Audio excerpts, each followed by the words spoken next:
Léon Joseph Marie Ignace Degrelle, French, June 15, 1906 – March 31, 1994, was a Walloon Belgian politician and Nazi collaborator, who founded Rexism and later joined the Waffen-SS.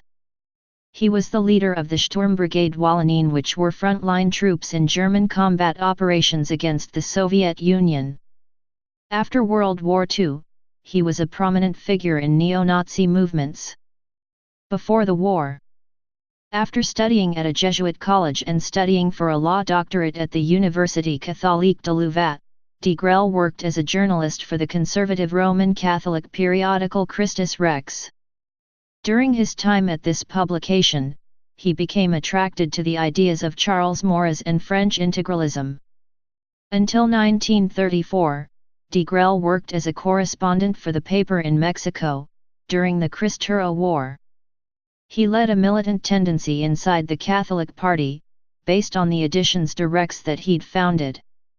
The Editions drew its name from the battle cry of the Cristeros, Viva Cristo Rey y Santa Maria de Guadalupe, alluding to Christ the King. Degrelle's actions inside the Catholic Party saw him come into opposition with the mainstream of the same party, many of whom were monarchist conservatives or centrists. The Rexist group, including the likes of Jean Denis, separated itself from the Catholic Party in 1935, after a meeting in Kortrijk. The newly formed party was heavily influenced by fascism and corporatism, but also included several elements interested solely in nationalism or ultramontanism. It had a vision of social equality that drew comparisons with Marxism, but was strongly anti-communist, anti-Bolshevik. The party also came to denounce political corruption in Belgian politics. In 1936, in which Rex reached peak votes, it drew its support from Brussels, 18.50%, Wallonia, 15.16%, Flanders, 7.01%, and the German-speaking community of Belgium, or the territory corresponding to this present-day community, 26.44%. Rexism had a Flemish ideological competitor in the Vlaams Nationaal Verbond, which advocated an independent Flanders and exclusive use of the Dutch language. In 1936, Degrelle met Benito Mussolini and Adolf Hitler, both of them providing Rexism with funds, 2 million lire and 100,000 marks, and ideological support. Elections in that year had given the party Rexist 21 deputies and 12 senators, although its influence declined by 1939, when it managed to win only 4 seats in each chamber. The party progressively added Nazi-inspired anti-Semitism to its agenda, and soon established contacts with fascist movements around Europe. Degrelle notably met with Falange leader José Antonio Primo de Rivera and the Iron Guards Cornelio Zelia Codaranu. During this time, mid-1930s, Degrelle became acquainted with the cartoonist Herge.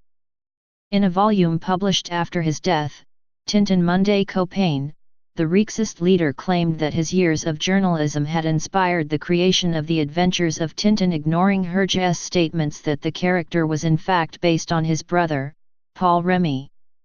Degrelle had been shipping Mexican newspapers containing American cartoons to Belgium, and Herge did admit years later in 1975 that Degrelle deserved credit for introducing him to the comic strip. Collaboration. When the war began, Degrelle approved of King Leopold III's policy of neutrality. After Belgium was invaded by the Germans on May 10, 1940, the Rexist party split over the matter of resistance. He was arrested as a suspected collaborator, and evacuated to France. Unlike other Belgian deportees, Degrelle was spared in the massacre of Abbeville, Fr., and instead sent into a French concentration camp.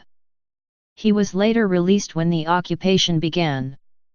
Degrelle returned to Belgium and proclaimed reconstructed Rexism to be in close union with Nazism, in marked contrast with the small group of former Rexists, such as Theo Simon and Lucien Mayer, who had begun fighting against the Nazi occupiers from the underground.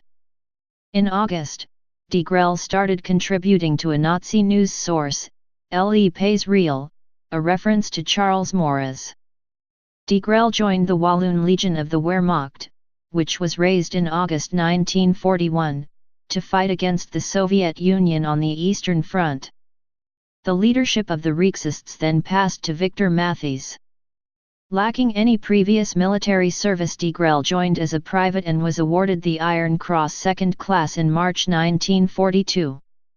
He quickly rose upwards in the ranks, becoming a lieutenant in May 1942 and received the Iron Cross First Class the same month.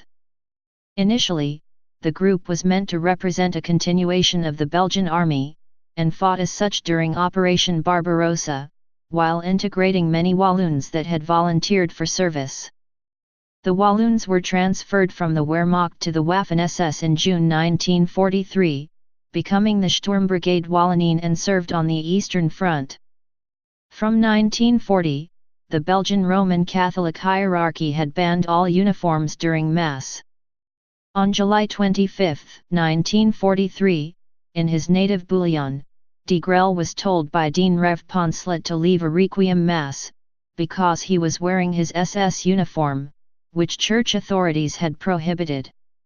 Degrelle was excommunicated by the Bishop of Namur, but the excommunication was later lifted by the Germans, since as a German officer he was under the jurisdiction of the German chaplaincy.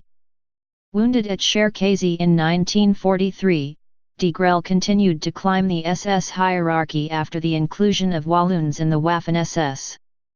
During the Battle of the Korsun-Cherkasy Pocket, fought from January 24 to February 16, 1942, the Wallonien was given the task of defending against Soviet attacks on the eastern side of the pocket. While General Wilhelm Stemmermann, the overall commander for the trapped forces, moved them to the west of the pocket in readiness for a breakout attempt, Wallonien and Viking were ordered to act as a rear guard. After Lippert was killed, Degrelle took command of the brigade and the Wallonien began its withdrawal under heavy fire. Of the brigade's 2,000 men, only 632 survived. For his actions at Korsun, Degrelle was promoted to SS Sturmbannführer, Major. He was awarded the Knight's Cross of the Iron Cross, Ritterkreuz, by Hitler in February 1944. Degrelle later claimed Hitler told him, "You are truly unique in history. You are a political leader who fights like a soldier. If I had a son, I would want him to be like you." 6 months later Degrelle was awarded the Knight's Cross with oak leaves, as were 7 other non-Germans. The unit was sent back to Wildflecken to be reformed. In June 1944, a 440-man battalion of the Wallonien was sent to Estonia to assist in the defense of the Tannenberg Line. After Operation Bagration began, Army Group North began to fall back into the Kurland pocket. The battalion left through the port of Tallinn, Reval, on the Baltic Sea. The remnants of the battalion were sent back to join the rest of the brigade, which was located at Breslau. On July 8, 1944, Degrelle's brother Edouard, a pharmacist, was killed in Degrelle's hometown of Bouillon by Belgian resistance fighters. Shortly afterwards, a Rexist hit squad executed pharmacist Henry Charles.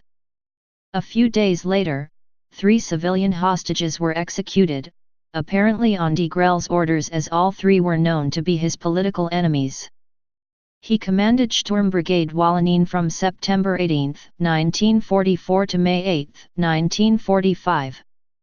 He led the unit in the defense of Estonia against the Soviets. He was promoted to SS Obersturmbannführer, Lieutenant Colonel, in the early months of 1945.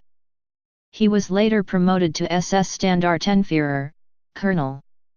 Although Degrelle later claimed to have risen to the rank of general, there is no evidence that he ever attained that rank. He was wounded in action 7 times during the war. Awards. August 27, 1944, Knight's Cross of the Iron Cross with oak leaves as SS Sturmbanführer dr and KDR 5.SS Freiwilligen Panzerbrigade Wallonien / Kampfgruppe Wagner / Armee Abteilung Norway / Army Group North. February 20, 1944, Knight's Cross of the Iron Cross as SS Hauptsturmführer dr. and Führer SS Sturmbrigade Wallonien / 8. Armee / Army Group South. October 9, 1944, German Cross in Gold as SS Sturmbanführer dr and KDR 5.SS Freiwilligen Sturmbrigade Wallonien / 5.SS Panzerdivision Viking / 3, Germanische, SS Panzerkorps / Armee Abteilung Grasser / Army Group North. May 25, 1942, Iron Cross, First Class. March 3, 1942, Iron Cross, Second Class. War Merit Cross, Second Class. Wound Badge, First Class. Close Combat Clasp. August 1942, Infantry Assault Badge.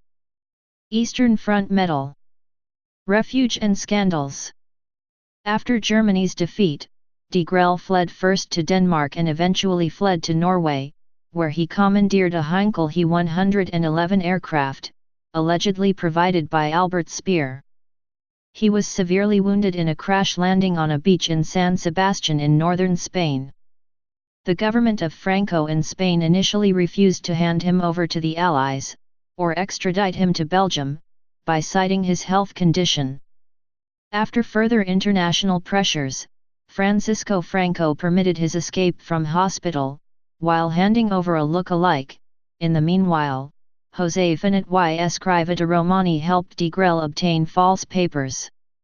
In 1954, in order to ensure his stay, Spain granted him Spanish citizenship under the name José León Ramírez Reina, and the Falange assigned him the leadership of a construction firm that benefited from state contracts. Belgium convicted him of treason in absentia and condemned him to death by firing squad. While in Spain, during the Franco dictatorship, Degrelle maintained a high standard of living and would frequently appear in public and in private meetings in a white uniform featuring his German decorations, while expressing his pride over his close contacts and thinking bond with Adolf Hitler.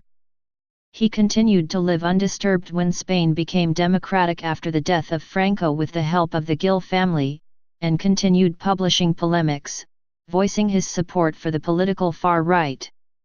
He became active in the neo-Nazi Círculo Español de Amigos de Europa, CEDADE, and ran its printing press in Barcelona, where he published a large portion of his own writings, including an open letter to Pope John Paul II on the topic of the Auschwitz concentration camp, asking the Pope not to go. I fear above all that your prayers, and even simply your presence in such places, may be immediately diverted from their profound significance and used as a smokescreen by unscrupulous propagandists, who will employ them to relaunch hate campaigns under your cover. These campaigns are based on lies and have poisoned the whole subject of Auschwitz for more than a quarter of a century. His repeated statements on the topic of Nazi genocide brought Degrelle to trial with Violeta Friedman, a Romanian-born Venezuelan survivor of the camps. Although lower courts were initially favorable to Degrelle, the Supreme Court of Spain decided he had offended the memory of the victims, both Jews and non-Jews, and sentenced him to pay a substantial fine. Asked if he had any regrets about the war, his reply was only that we lost. Please subscribe and thanks for watching.